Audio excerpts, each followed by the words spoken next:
నేను ఒకటే చెప్పాను ఆ రోజున, మనల్ని ఎవడు ఆపేది.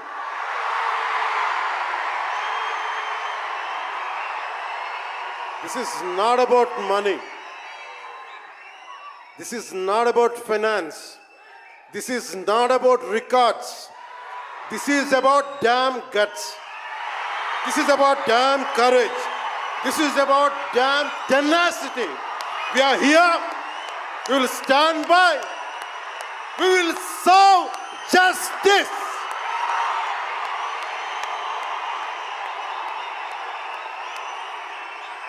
పవన్ కళ్యాణ్ ఎప్పుడు రికార్డుల కోసం ప్రయత్నం చేయాల. Reluctant actor. మా బ్రహ్మానందం గారు చెప్పినట్టుగా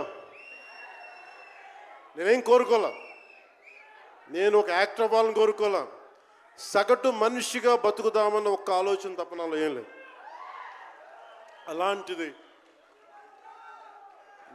నేను పొద్దున ప్రెస్ మీట్లో రత్నం గారి గురించి మాట్లాడాను, ఇప్పుడు మీకోసమే మాట్లాడతాను, నా అభిమానుల కోసం.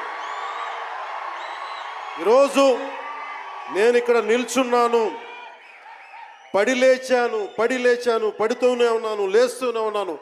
దానికి కారణం ఒకరే, మీరే.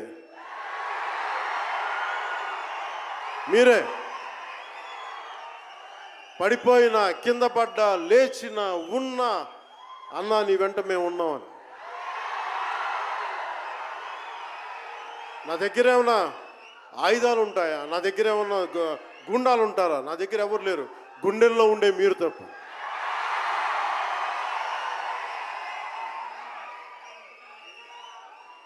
దాదాపు నేను 96లో నా మొదటి సినిమా అక్కడమ్మాయికి అబ్బాయి. ఇది 2025 అంటే ఆల్మోస్ట్ 29 to 30 years. అంటే దాదాపు 29-30 సంవత్సరాలు నేను చిత్ర పరిశ్రమకి వచ్చి. ఎలా ఉంది అంటే నాకే తెలియదు, అలా కాలం ఇట్లా అయిపోయింది. కానీ కొంత వయసు పెరిగిందేమో కానీ గుండెల్లో చావు ఇంకా చావాలకే బతికాం.